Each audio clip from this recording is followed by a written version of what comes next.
¿Qué hay? ¿Cómo estamos? Espero que bien y preparados para una breve introducción a la resolución de triángulos mediante trigonometría. ¿De acuerdo? Punto de partida. Vamos a suponer que ya conocéis las razones trigonométricas, seno, coseno, tangente, y cómo se utilizan en los triángulos rectángulos. Hoy vamos a ir más allá porque vamos a ver cómo se resuelven problemas en los que aparecen triángulos cualesquiera. Es decir, triángulos que no tienen por qué ser rectángulos, ¿de acuerdo?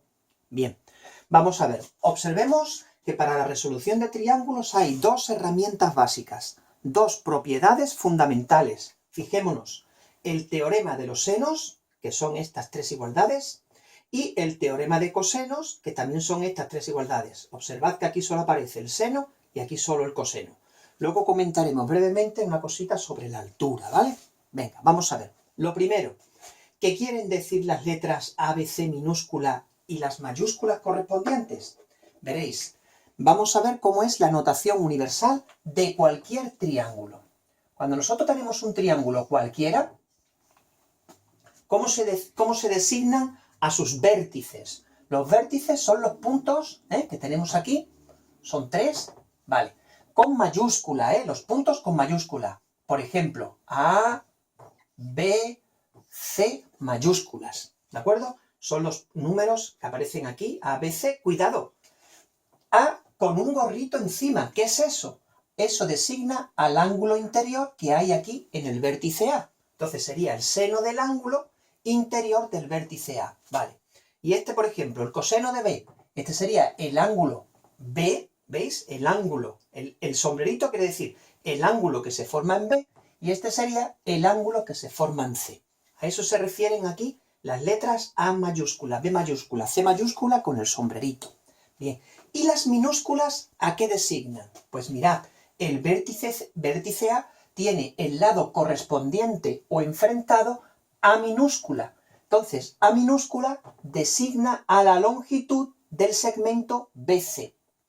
Frente a C está la longitud C minúscula y frente a B el segmento B minúscula, que sería el que va de A a C. Esas son las letras minúsculas que aparecen. Entonces, estos son longitudes y estos son senos y cosenos de ángulos, lógicamente. ¿De acuerdo? Venga, pues vamos a empezar nosotros primero a comentar brevísimamente. ¿Qué dice el teorema de los senos? Observad, dice que hay tres fracciones que en realidad son el mismo número. ¿Cuál? La división entre un lado y el seno del ángulo que está enfrente. A entre el seno del ángulo que tiene enfrente es el mismo número que B minúscula entre el seno del ángulo que tiene enfrente y C dividido entre el seno del ángulo C mayúscula. ¿Lo vemos? Eso es lo que nos dice el teorema de ¿quién? El teorema de los senos. Son tres igualdades. Mirad, la fracción primera es igual a la segunda es igual a la tercera y la primera es igual a la tercera. Tres igualdades. Dependiendo del problema se usa una u otra. Bien. Ahora, hay otra herramienta que se llama teorema de los cosenos. Observad. Este también se llama teorema de Pitágoras generalizado. El teorema de Pitágoras solo se puede emplear en triángulos rectángulos. Y esta igualdad va más allá, sirve para cualquier triángulo. Fijaos lo que nos dice. Mira, fijaos. Vamos a coger, por ejemplo, la primera. Dice, el lado A al cuadrado. Entonces, fijaos que es la longitud de A al cuadrado. ¿A quién es igual? Este sería el lado A, ¿vale? Vamos a centrarnos en este lado. ¿Qué sería igual? Su cuadrado es igual a B cuadrado más C cuadrado menos 2BC. Sería el otro lado al cuadrado más el otro al cuadrado. ¿Ves? Parece el teorema de Pitágoras. Pero ahora viene menos 2 por B por C. ¿Por quién? Por el coseno, por eso es teorema de los cosenos, del ángulo que está enfrente. El coseno del ángulo que está enfrente.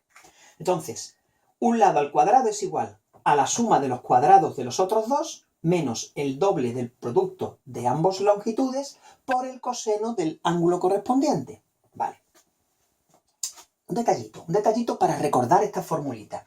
¿No os suena esto? Esto sonará a B menos C al cuadrado. ¿Os dais cuenta? ¿Veis? Mira, cuadrado del primero, más cuadrado del segundo, menos el doble del primero por el segundo. Pero aquí aparece por el coseno de A. ¿Veis? Eso sería b menos c al cuadrado. ¿De acuerdo? Venga. Entonces, es una forma de recordarlo. De esta forma, se relaciona el lado A con los otros dos lados y el coseno del ángulo que tiene enfrente. Aquí tenemos la primera igualdad. Las otras dos en realidad son la misma, solo que intercambiando la letra. Mira, vamos a intercambiar la letra A con la letra B. Mira, venga, vamos a intercambiar. ¿Aquí qué pondría yo? Pondría b cuadrado igual a cuadrado más c cuadrado menos 2, intercambio AC por el coseno de intercambio B. ¿Veis? Si cambio las A's con las B's, me sale ahora la segunda igualdad. Claro, son prácticamente la misma relación, solo que con otras letras. ¿De acuerdo? Venga, ¿cómo se llama esto? Teorema de los cosenos. Teorema de los cosenos. Son tres identidades, prácticamente la misma, que se verifican en todo triángulo. Teorema de Pitágoras generalizado. Se demuestra, por ejemplo, partiendo del teorema de Pitágoras. Con el teorema de Pitágoras se saca este. ¿Es un clarito? Bien. Y un último detalle. Me gustaría hacer una mención a la altura. Muchos problemas se nos pregunta, por ejemplo, una vez que tenemos el triángulo, ¿cuánto vale una altura? ¿O cuánto vale la superficie? Que nos hará falta la altura. La superficie es base por altura partido por 2. Venga, aquí habla de la altura relativa al vértice B. Venga, vamos a hacerlo, mira. Vamos a suponer que nosotros trazamos aquí la altura relativa al vértice B. ¿Cómo podríamos calcular, usando la trigonometría, su longitud? Observad que al trazar la altura, lo hace perpendicularmente sobre este. Y entonces el triángulo queda dividido en dos triángulos rectángulos. No tienen por qué ser idénticos, solo si fuera isósceles aquí, ¿verdad? Venga, voy a hacer el dibujito. Entonces, ahora, al trazar la altura, aquí aparecen elementos conocidos en este triángulo rectángulo. Mira, se supondría que el A se conoce, este ángulo en A. Vale. C, que es un lado del triángulo, se convierte en la hipotenusa de esto. Y la altura que quisiéramos calcularla, ¿veis? Es un cateto. ¿Cómo utilizaríamos la trigonometría básica aquí en este triángulo? Mira, tenemos el ángulo en A, el cateto opuesto y la hipotenusa.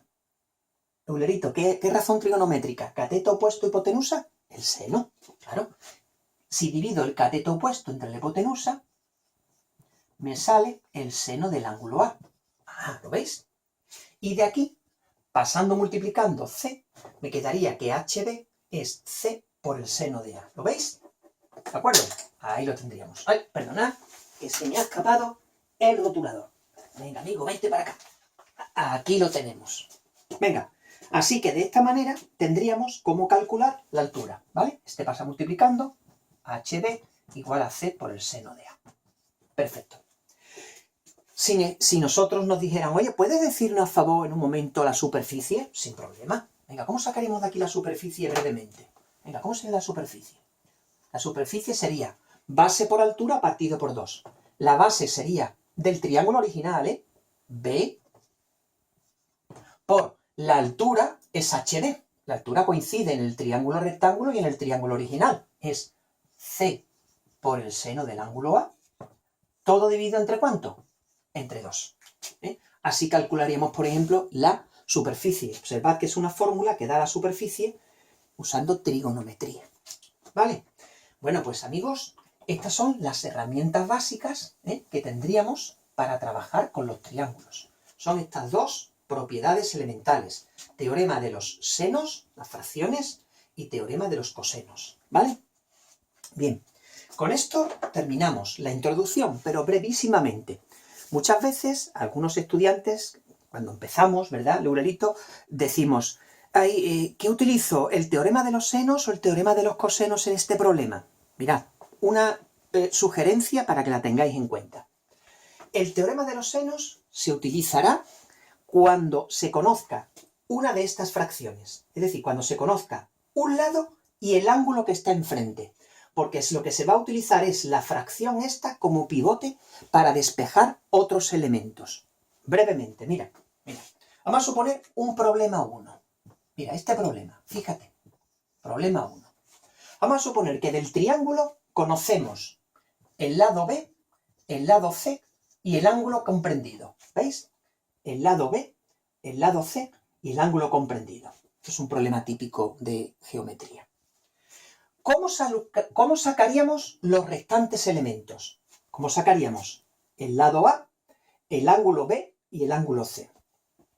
Mirad, para comenzar, observemos que tenemos B y C los lados, pero no los ángulos. Y tenemos el ángulo A, pero no el lado A.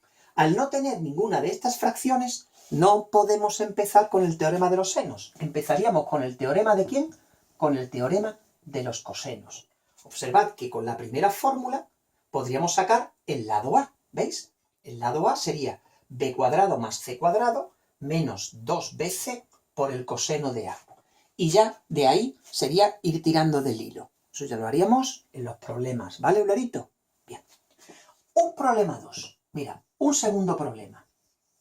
Vamos a suponer que conocemos el lado A y los ángulos A y B. ¿Cómo podríamos empezar? Evidentemente no podemos utilizar ahora el teorema de los cosenos, ¿veis? Solamente conocemos un lado. Hay dos letras desconocidas en cada igualdad. En esta, por ejemplo, ¿veis? Faltarían B y C. Imposible. Pero, detalle. Mira, para el teorema de los senos, conoceríamos A y el seno de A. ¿Lo veis? A entre el seno de A. Lo igualaríamos a B desconocido entre el seno del ángulo B. Entonces me quedaría con esta igualdad y despejaríamos B. Así que en esta, al conocer, ¿veis? Un lado y el ángulo que tengo enfrente, yo sí podría arrancar fácilmente con el teorema ¿de quién?